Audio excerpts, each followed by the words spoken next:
welcome to the Next Guy Up podcast. We have an awesome show for you today. This is our weekend preview show where we talk about sports. We talk about things coming up in the NFL season. We're talking a little bit of college football today. We have an awesome show planned out for you. A couple of reminders before the show starts today. We are on social media. Check out, we have our social media accounts are rolling. We have a draft up on Instagram, Facebook that we did on Monday's show. Go vote for our movie drafts, our summer blockbuster drafts. I think it's pretty good. You guys know who's in the lead? I think it's not Tinsley for sure. Not me for sure. You guys were tied on the Instagram story, and then Facebook, the people are loving Zach. So. Oh, dang it. I suck again. I think Inception was the one that did it for me. But that is on our socials. If you haven't listened to last week's episode or Monday's episode, our Messing Around Monday pod, go listen to it. It's excellent. It's funny. It's if the sports stuff isn't for you, that's definitely the podcast for you. Today, we have a couple of cool things we're talking about. Make sure that if you like this episode, though, make sure you subscribe us, leave us a comment on Apple or on Spotify or wherever you are. It really helps us out and gets our name out there. And that's what we're trying to do here. So weekend preview today, though, we're talking sports. I thought we could start off our episode with a quick soundbite from the news this week. Very recently, actually. It is from Sean Payton and the Denver Broncos. And I quote, "Everything I heard about last season, we're doing the opposite. It might have been one of the worst coaching jobs in the history of the NFL. That's how bad it was." Oh, we have thoughts? Yikes. Well, I don't think he's wrong. It was a complete dumpster fire of a situation last year. I mean, it seemed like Nathaniel Hackett was in over his head from the jump. Games weren't going their way, and he was like, okay, I'll stop calling plays, and hired someone else to do it. It's a great idea. He's like, I can't manage the clock anymore. I'm going to hire someone to do that. So he just kept hiring people to do his job for him, and then eventually got himself fired. It fell apart, and I felt like I was watching that team all season long. They always had a prime time game on. It was like Thursday, Sunday night, whenever. I was always watching that dumpster fire of a team. Do we know what happened? What do you guys think happened to Russell Wilson? What's at the end of the season? What does it come around to? Like, do you think that there's a chance that he can turn it around? I don't know. I mean, they've got a ton of weapons, so in theory, and if anyone could do it, it's probably Sean Payton. He did it for a long time with Drew Brees, making him look a lot better than he probably was at the end of his career. So, I think they have high hopes for Russell Wilson. I know they sure need him to perform because that contract they gave him, yikes, if not. For sure. I was just going to say real quick, I think he'll make a big jump up for the second year. A lot of transition issues with the new team, the new coaching staff and everything, and I feel like he'll probably make a jump this season for sure. Speaking of large contracts, did you guys see in the news my guy Mbappe is $1.1 billion by the Saudis to get Mbappe to their club? Has there ever been an athlete worth that much money in history?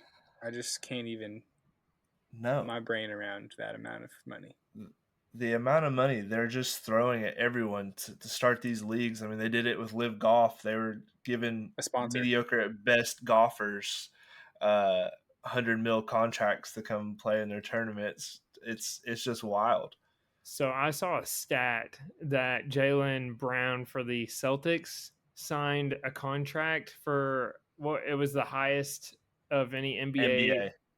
And the Mbappe is making more than that in his first season than Jaylen Brown is for the whole 5 years that he's with that team. Insane.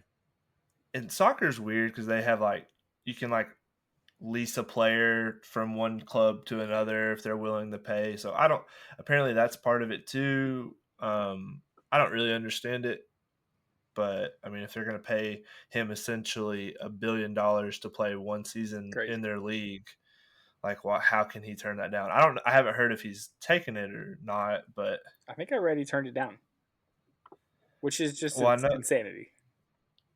Yeah, That's crazy. Well, apparently Messi, they offered him an unspeakable amount of money, and then he said, "No, I'm good. I'm gonna just go to America and play in the MLS and just live it up in Miami."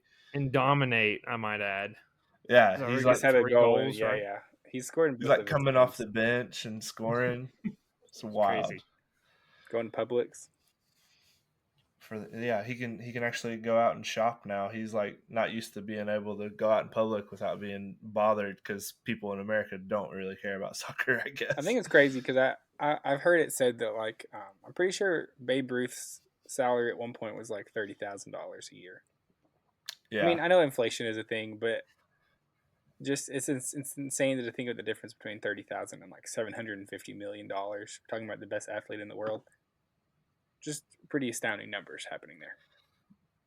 Well, I don't know if we could ever consider Babe Ruth the greatest athlete in the world. I mean, okay, he's just athlete, really maybe, yeah. Okay, I see what you're saying there. Maybe not traditional athlete, but incredible. I think back in his time, we would be incredible athletes. And I know we don't have the video version of this podcast up, but we're not the most athletic looking bunch there is.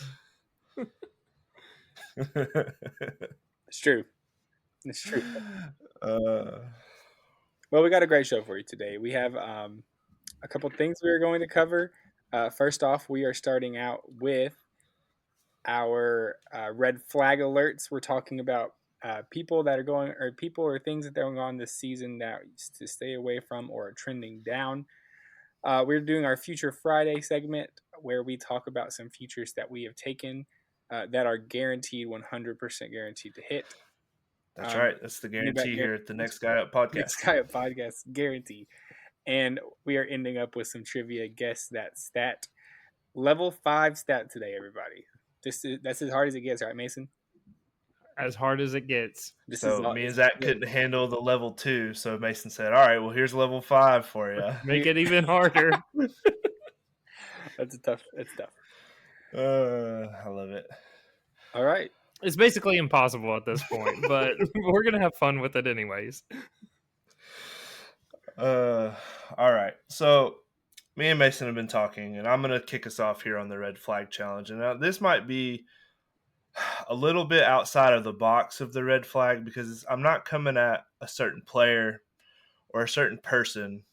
I'm coming after whoever it is, whoever you are that works for the NFL Network that's doing these ratings and these lists. I don't know if you guys keep up with it, but the NFL top 100 players. They say the players vote on it. They don't. The players have come out and said we don't vote. We do these dumb little videos. We don't know who's going to be where. So it's just lies. I don't know who this guy is. Some intern at the NFL Network, but I'm throwing red flag at him. I'm at war with him because let me just read something to you guys, okay? And I'd like for you to just pick. So I'm gonna give you two options, option A and option B. All right. Yep.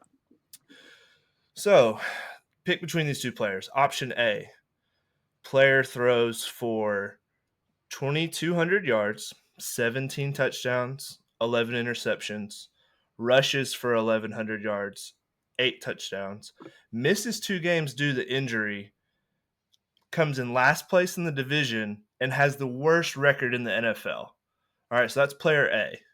Here's player B for you guys. You ready? Yep. 4,100 yards passing, 25 touchdown passes, 8 interceptions, 300 yards rushing, 5 rushing touchdowns, missed 0 games due to injury. One is division. One is division. One a playoff game. That's player B. Player A sounds pretty good to me. I'm just kidding. I would definitely go player B. Well, see, that's where you're too dumb to work for the NFL Network, apparently, because player A comes in at number 86 of the top 100 players this year, and player B comes in at number 96. Are we joking? Are we kidding? Now, before I reveal the players to you guys, I don't want it to seem like this is just going to be a Jacksonville Jaguars podcast, because it's not. I promise. I might even just lay off for 2 weeks and not even talk about him. But player B was Trevor Lawrence, everybody. Trevor Lawrence, number 96. And player A is Justin Fields. Are we joking? What is happening? We used to be a country, as Zach would say, and now look at us. We used Babe to Ruth be used to play baseball. we used to be a respectable. $30,000 a year. We got guys like Justin Fields ranking 10 spots higher than Trevor Lawrence. I don't know who's making these lists. Is it just for fun? Are they personally just trying to attack me? Or what is happening? Because I'm angry, and it's the off season. I have other things to be doing than be angry about lists. I have Titans fans to fight with on Twitter, Chargers fans to fight with on Twitter. I could understand. You're battling for your life out there. I'm fighting every day on the streets of Twitter. If you look hard enough, you'll find me. I promise. I'm out here. I sometimes starting the fights, but this one I feel like I'm crazy that this is something I even have to say, that Justin Fields is considered to be 10 players better than Trevor Lawrence after the seasons they had. You know what, Tins? You should be happy, and you should appreciate this intern from NFL Network. You know why? Because it's going to give Trevor Lawrence motivation.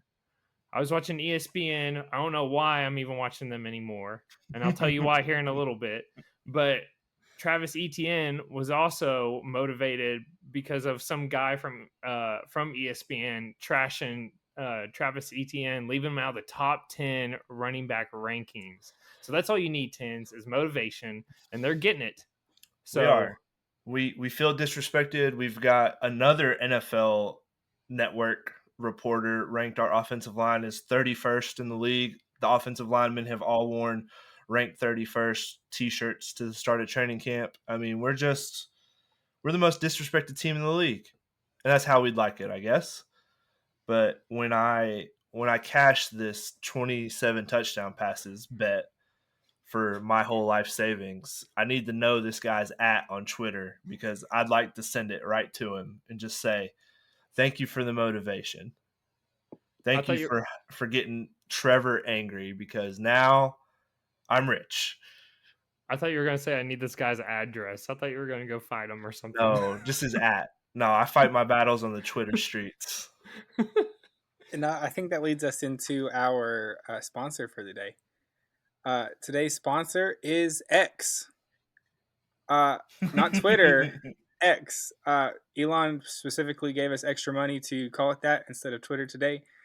And so we love Twitter. I mean, X. Tins is on there frequently. Our podcast. We have a Twitter account. Check us out. So thanks to Elon and the sponsorship today. Everyone go log into X and argue with Tins. Yep. 10X. X it up. Well, speaking of sponsors, my red flag is sponsored by Goldfish, the snack that smiles back. Goldfish.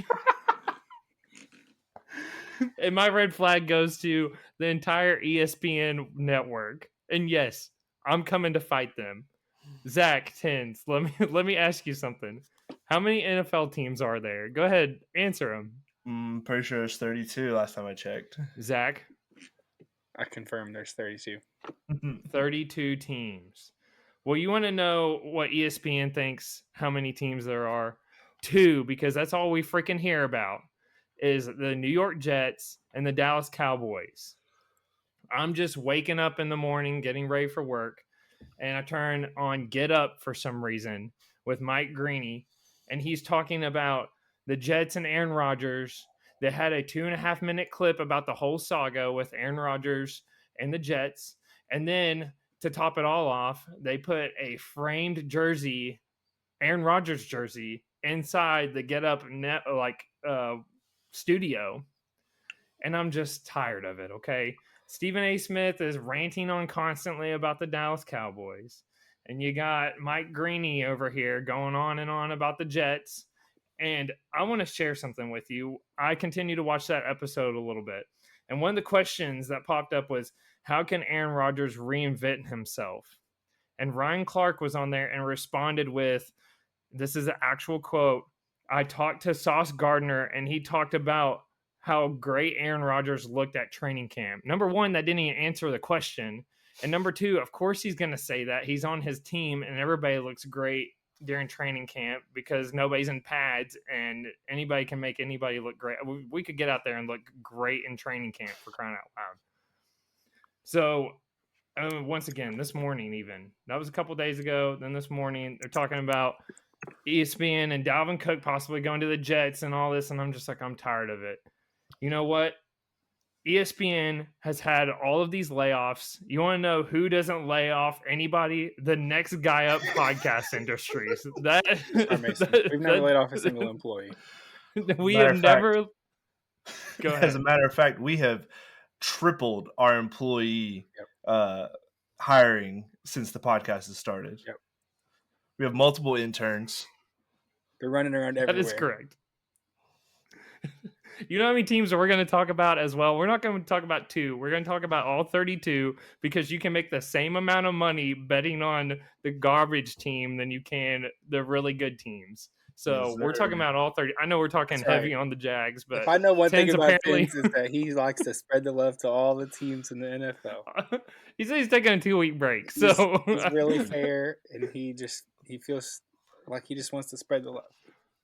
I do, for real. I'm going to talk nicely about some other teams for the rest until the season starts, and then I don't know what's going to happen. You never know. We're going to make Next Guy Up podcast t-shirts that say no layoffs with this company. Not a single layoff. We believe in and employment. That concludes my red flag sponsored by Goldfish segment. A lot of sponsorships today, huh? I think a lot of money. It's what happens whenever you treat people fairly. Yep. You don't lay off people just for money. We don't care about the money here. We care about the content. We care about spreading the message. Yep. That's why the sponsors I think after both of our red flags there, Mason, I think we have something in common that we are down with big network media. You know Correct. what's up? Spread the love to all the small networks. You know what's up? Small, localized media. That's what we are. And that brings us to our next sponsor, and that'd be the Next Guy Up Podcast Network. We're sponsoring ourselves today. We bet on ourselves. We put so much money into us. We were plus 1,000, and guess what? It's time to cash the tickets, baby. Cash out. Cash them. All right, so we got some future Fridays that we're really excited about. Yeah, we are. Tens, you want to start it off, or you want me to take it over? I can start us off because it is a juicy one. It is time. So I will go ahead and declare that I'm not a college expert here. Our boy Zachy D is more of the college guy, but I have been sharpening my tools. I want to, have a good toolbox and be able to bet on everything.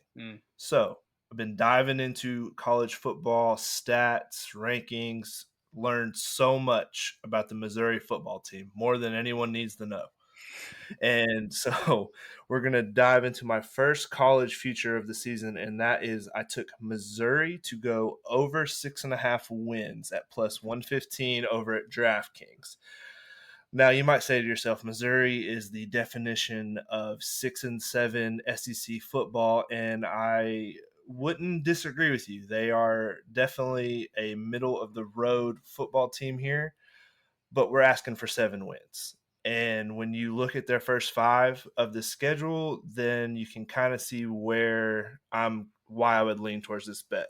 So they open up with South Dakota State, Middle Tennessee, which Middle Tennessee is like one of those little feisty teams that will beat they'll beat somebody randomly, but they play Bama the week before. And I should have pulled this stat, but small schools that play Bama opening week, they get killed the next week because they got absolutely just run over physically. Their spirits are just destroyed. Yes, they are bodies. Yes, exactly. Like so, and after he when he breaks Batman's And back. right. Now, Batman did come out of the pit and was victorious, but it took a minute, and I don't think they'll recover long after a enough. week. So that is their second game, and then they play Kansas State. Now, Kansas State is a pretty solid team, but they lost star running back Deuce Vaughn, some quarterback concerns. And so I lean that way towards them beating Kansas State.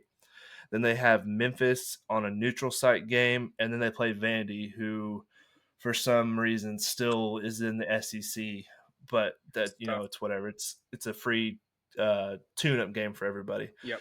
So I really like their chances to be 5-0 right there, and then I'm looking at 2 wins in the SEC.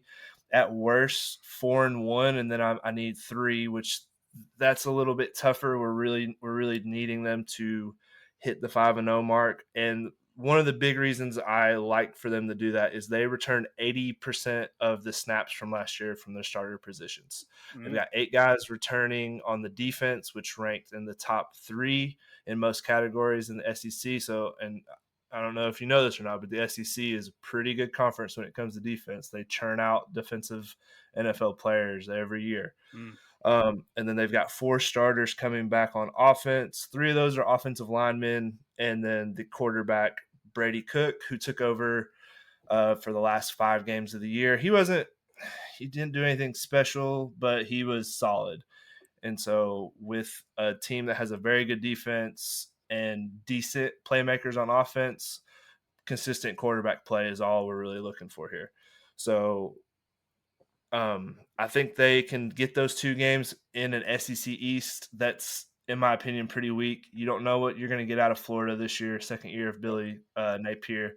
They have a lot of quarterback concerns. I think you're going to be sweating it out in that Missouri-Arkansas game, last game of the season. Yeah, I really do. That's going to be the one that's going to have to go Missouri's way.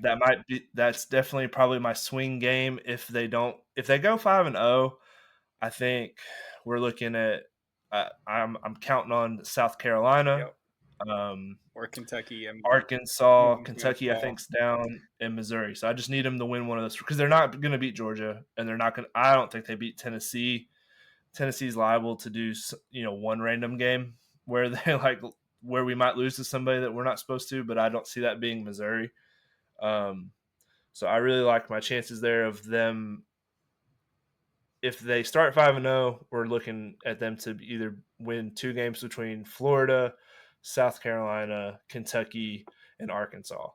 Now, if I'm asking them to win 3 of those, then I don't love my chances after that. But at plus 115, it's definitely worth having in your back pocket as a future. Love it, Tens. You know what I also call that, Tens? What's that? Plus money hunting. Yes, sir. And that's some plus money right there. That is what we're about. Turning $10 into $23 all day long. That's a deal. All right. So my future is brought to you by Lunchables. Guys, what's your favorite Lunchables? Because mine's got to be the pizza one. The pizza, you can't beat it. I like the nachos one with the nachos. Cheese and you also got the ham cracker. Free fire. That's good. I like the turkey and cracker one personally. A very diverse group here. They're all delicious. That's why they're our sponsor. Shout out. Can't go wrong with any Lunchable. My future is Adam Thielen over 525.5 yards on Caesars Sportsbook. Ooh. We do not discriminate until we get a sponsor. We're sponsored by every company except for a sportsbook. Yep. So once we finally, we're not picking. We're gonna. That's right. Yes, we're gonna pick and choose until we finally have to, because a company actually pays us. We get to choose which one has the best line. Which I was shopping around. Which, if you're a bettor, you need to shop around. Look at all the sports books, by the way. Write that down. Because it was 25 yards less, and you're like, oh, 25 yards. But do you know how many times this happens where you just needed for a whole season, a whole game, whatever it is, you just needed 5 more yards or 25 more yards or 1 yard. I've had some bad bets where I've been so short, and you're like, oh man, if I would have just shopped around, it would have cashed. So because on DraftKings it's 550.5 yards. and on Caesar it's 525.5. So Thielen has now on the Panthers, I might add. So because we're all used to him being on the Vikings, has received more than 525.5 yards in all of his last 6 seasons. I get it. With the Carolina Panthers, there's going to be some growing pains. You got Frank Wright, you got Bryce Young. But in order for the Panthers to acquire Young, they had to trade DJ Moore. So he's not there anymore. That frees up some targets. Who are those going to go to? Got Adam Thielen, which I'm betting on. And then we got DJ Shark. Tinsley is very used to that guy. Terrence Marshall. And then the second round pick, Jonathan Mingo, which has shown out in training camp so far. He's looked really good. A decent group of guys, in my opinion. But what is the go-to? Especially, I just feel like they want to simplify things with rookie quarterbacks. And that means slants in the slot, short things in the slot. That's where Adam Thielen's going to be. I have a fun fact, and then Tens, you can chime in. Adam Thielen's line is on DraftKings 550.5. You want to guess? Take a guess at a tight end that also has that same line. Ooh, a tight end. Tight end. So this tight end's line is more than Adam Thielen. Kyle Pitts. It's David Njoku for the Browns. So I will say that David Njoku's line, he's only hit this twice in the last 6 years, which is interesting because Adam Thielen has hit 6 in his last 6 years. So I just want to do like a comparison of a wide receiver in the slot with not. It'd be different if DJ Moore was there. I'd be like, holy cow, maybe you're going to have some targets taken away from you. But the fact that it's a young receiving group with him kind of being the veteran there, I know he's getting up there in age. But the fact that his line is actually less on Caesars, 25 yards less than David Njoku's tight end, not wide receiver for the Browns. I mean, I'm looking at some value there. So that is my future sponsored by Lunchables. Yeah. So I obviously love this because, and I don't blame Mason because sometimes I will send him 15 texts in a day. So there's one morning where I'm in the lab, I'm cooking futures, and at 4 a.m. I might add. Yes, yeah, I work at UPS, so I got the morning off, came home, and instead of going back to sleep, I said it's time to get into the laboratory and cook up some futures. So I sent Mason 15 screenshots of futures I had taken, one of them being Adam Thielen over receiving yards. So I obviously love this pick as well. I think everything Mason was talking about he hit it right on the head. When you have a veteran wide receiver who's going to be that number one guy, I think, for Bryce Young, because if you look at the other receiving targets in Carolina, DJ Chark's an injury-prone deep threat guy, and Terrence Marshall has never – this is like his third year in the NFL, and he hasn't really touched the field too much. And then they did draft Jonathan Mingo, which I tend to stay away from rookie wide receivers for the most part. It's a big learning curve. And so I think that value for Adam Thielen, because he is a veteran, he knows how to get open, and he's going to become Bryce Young's safety blanket when Frank Wright is probably going to be a little bit more safe once Bryce gets in there. You don't want to ruin a young quarterback's confidence by letting him just go out there and sling the ball around. He's going to be smart with him. So I love it. I mean, at minus 115 for a guy who should be the number one target for that team, a team that's probably going to be kind of bad too. So they're going to be down in games a lot. They're going to pass it quite a bit. I love it. I took it on DraftKings before I shopped around. So that was a rookie mistake on my part. And I'm definitely going to go take it on Caesars because it's 25 yards less for only you're paying 5. It's minus 110 on DraftKings and it's minus 115 on Caesars. It's no brainer. Can't beat that deal with a stick, right, Zach? Not even a stick. Can't beat it. Not even a stick. And that concludes. I have a Future Friday. Uh-oh. He is here. He is here. The plus money hunter himself. You know, I love a plus money. I love a big plus money, but here it is. I will be taking Plainview High School in Alabama, plus 200 to win the state championship with their new head coach appointment, Jeremy Pruitt. Shout out to Jeremy and his new opportunity. I really think he's going to thrive there at Plainview High School. I think they have great odds of winning the ultimate title in America, which is Alabama's state championship football. So that's my first one. I have another real one though. That's a big come up for Jeremy. Yeah, Jeremy's really going big places. I'm excited for the guy. Really good. Great coach, great guy. Follows all the rules. My real pick. So, my pick for my future Friday is big plus money. They're giving you some reasonable picks. I'm here to give you some out there. You got a few cents, throw it on it. It'll cash out pretty big one day. And that is LSU football national championship at plus 1100. Plus 1100. And here's a couple things to think about. First of all, their schedule is super soft. They play Mississippi State and Mississippi, Arkansas, Missouri is one of their SEC East games. Auburn, they play Army and Georgia State. I don't know how they scheduled so many. They have Florida State, Grambling State, Army, and Georgia State. You got Georgia State, Army, and Grambling State? They do. That's wild. So, they have Florida State as their opener, which will probably be fun. But all things considered, as an SEC schedule, it seems pretty soft. Now, near the end of the season, they do have Alabama pop up, and it's at Alabama. That'll obviously be a huge game for SEC West things happening there. They do play Florida in the world's largest cocktail party as well. And so that will be fun. But I think this is going to hinge on that very last game of their season against Texas A&M. I think Texas A&M is going to be a lot better this year than last year. I think they're going to iron out some of their kinks that happened. They simply have too much talent to be that bad again.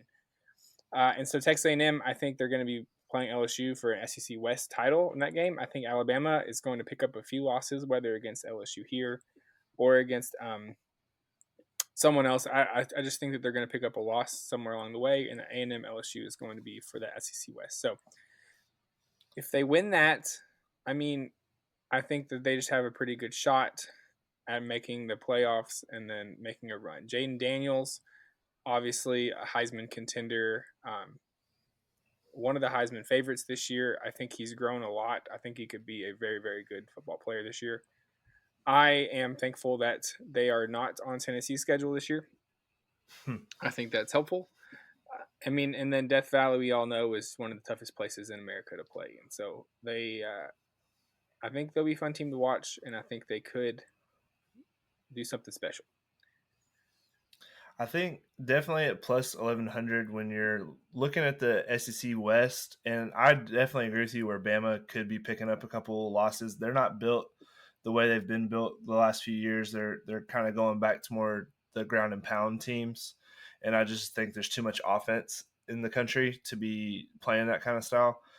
I really look for the LSU Florida State game. That could really kind of set you one way or the other, because I think the ACC is going to be down this year, and we could definitely have two SEC teams in the playoff. Yep. And so if LSU can get an early win because Florida State's another dark horse team that's getting a lot of hype for national championship odds. Yeah. And so if they can get that win and start the season out really strong like that, if you're holding a plus 1100 ticket, that's definitely worth it to go ahead and jump on now, because if they beat Florida State, I think you're going to see it dip to around 700, 800 plus odds. That's exactly what I was going to say, because I was wondering, what do you think their win streak could possibly be? Because that's where that line movement, and you could cash out, #never cash out, but you could cash out. I love to cash out personally. I know you do. That's why I was wondering what do you think if they beat Florida State? How many more wins in a row do you think they could finally get to? We're looking at the schedule. We're looking at Grambling State, Mississippi State, Arkansas, Mississippi, or Ole Miss, Missouri, Auburn, Army. I mean, So if that they could go, that could feasibly be 8-0. Yeah, I was Without gonna say if they go 8-0, you're looking at like probably plus 600. Like that could go down big from cash out. I yeah, do it love could a go cash down to out. 600, 500, something like that.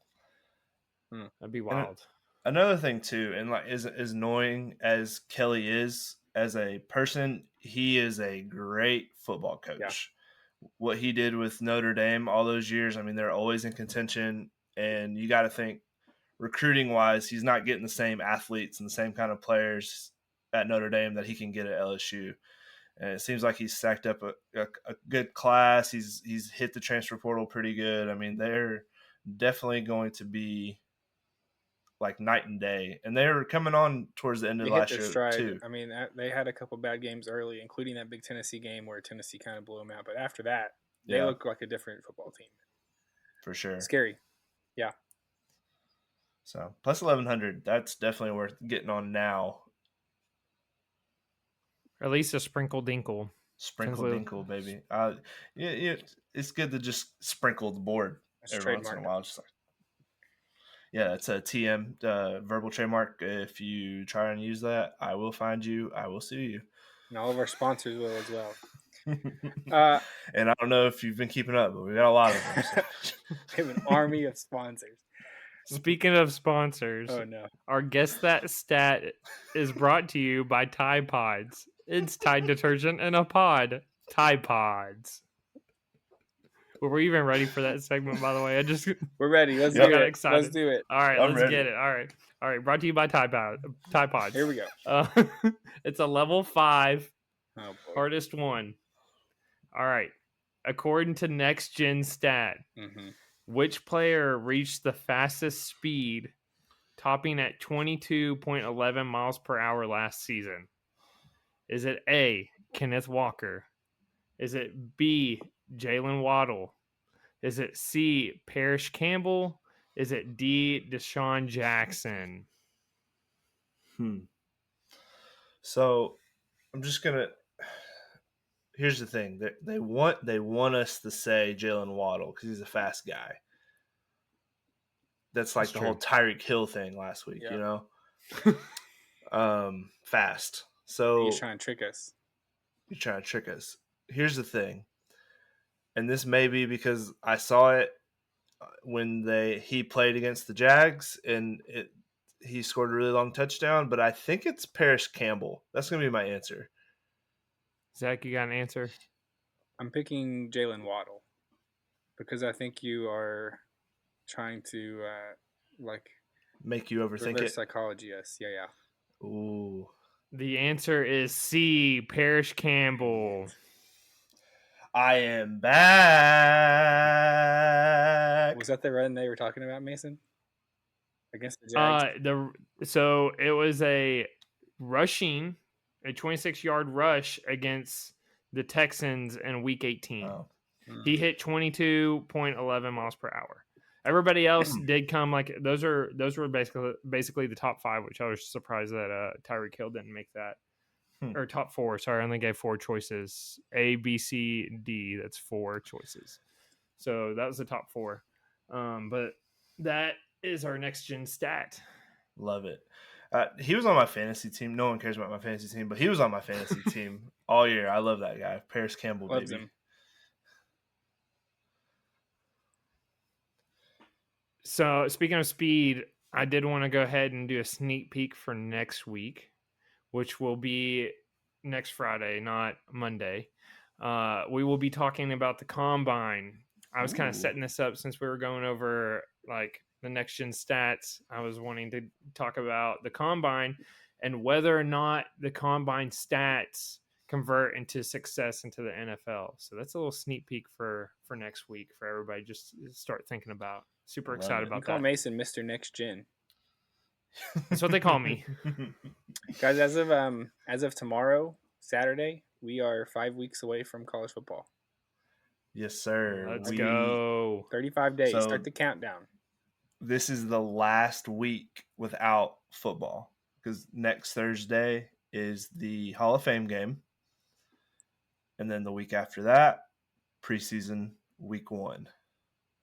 So Get after it. we can smell it. We can almost taste football, guys, and I am beyond ready. We're gonna be keeping up with all these bets that we put out. We'll probably do like a preview Yes. show or something this right before the season starts, so we can go over every one of them. The lines will move. We'll go ahead and tell you that. So if you want them now, take them. But I'm sure the lines will. Like what will happen is all these amazing plays from training camp will pop out, like Calvin really did. His line hasn't moved yet, but I'm already betting that his line is going to move just because what happens is the line moves depending on what the public. This is extra, by the way. This is free. I'm not charging anybody for this. Wow, but that's a low price. The sponsors are helping me out. That's why I'm not charging you all for it. This is free. If somebody goes heavy, so the public goes heavy on one side, they need to do a little evening out here. The books don't want to get burned. So what happens is everybody starts pounding and they're like, oh my gosh, this guy's a freak. He looked like 2 times faster than Zay Jones, which was true. And basically everybody starts hitting the over. Then the books are going to adjust it. So then they'll change it from like 900 yards to 920. And then the books are hoping that, people that do the over, maybe they'll get in between like 900 and 920, things like that. So we could go into that. I would love to get like an expert on here. We are experts, but another expert. You're right. But just kind of dissecting lines, that'd be really cool, All right, to wrap things up for the day, each of us are going to give, in honor of Sean Payton's comments, we're each going to give our biggest choke job in history of sports. Or the worst performance compared to what you were expecting in the history of sports. I'll kick us off by saying Urban Meyer for fumbling the bag of being gifted Trevor Lawrence, and then an owner who said, as long as you don't get caught grinding on college-age girls at a bar after a game, you can do whatever you want. I'll spend so much money on facilities, on free agents, but instead Urban Meyer had to go and fumble the bag. So that's my pick. Is fumble the bag a euphemism for something? I don't know. Just hear the kids saying it. It just means you're bad. You messed up. You dropped your opportunity. All right, Mason, so, what do you got? Well, first of all, I'm going to start by saying I totally ripped ESPN up and down for talking about just 2 teams. Hey, I didn't tell you to talk about the Jags. It's true. I would love to do this segment again because I want to come up with an exact performance. So like a game, but mine is very broad, and that's going to be Jamarcus Russell as a quarterback. I mean, I remember his whole career. Yes, his whole career was just bad at being a quarterback. So that's my choke job was his whole career. Mine definitely has some recency bias, I think. But mine is last year, Malik Willis just putting up one of the worst quarterback performances like in the NFL that I can ever remember. Truly, PFF graded it as the worst quarterback performance of the games he played ever. So just pretty accurate. You have to feel like there's a lot of college quarterbacks who could have put up a better performance. I mean, it was so bad that they went and put Josh Dobbs in, which that's tough. In the NFL, I mean, truly just terrifying. I don't know how bad that was. That was just so horrible. All right. Are we good? Which, by the way, I would like to add something to that. Josh Dobbs, I think, had 7 days to prepare for the team. You're right. And then Malik Willis had like the whole season. So I like it's just it blows my mind. I'm surprised we didn't bring Josh Dobbs back, but that's just me. That's for another time. I would love to go on that rant because if we wanted to cut ties with Tannehill, I think if you actually give him a whole season, he's a veteran backup quarterback that when he was given a chance, he didn't play. I've seen worse quarterbacks out there, one being Malik Willis, and he outperformed him with like literally no time to prepare. So that was just me. Titans QB room is truly just an interesting case study this year. We'll talk more about it later. What a wild ride we have going on in there. All right, I think that does it for this episode. Yeah, you guys got anything else? Yeah. Put it in the books, baby. Put it in the I was books. just going to say, make sure you're following us on Twitter, as we're going to be giving out bets pretty frequently once the season starts. It's just easier to blast them out over there. So, and then you can argue it, and then if you look at our followers, you can find me, and then you can come argue with me about stuff. And I've got time every day. Don't worry, I'll do it. He's got time. All the time in the world. If you remember, please remember to like and subscribe wherever you're listening, whether it's Apple or whether it is Spotify. We have another episode coming out Monday, our Messing Around Mondays episode. We will have a fun one ready for you then. And for now, that's going to be it. Peace out, Girl Scouts.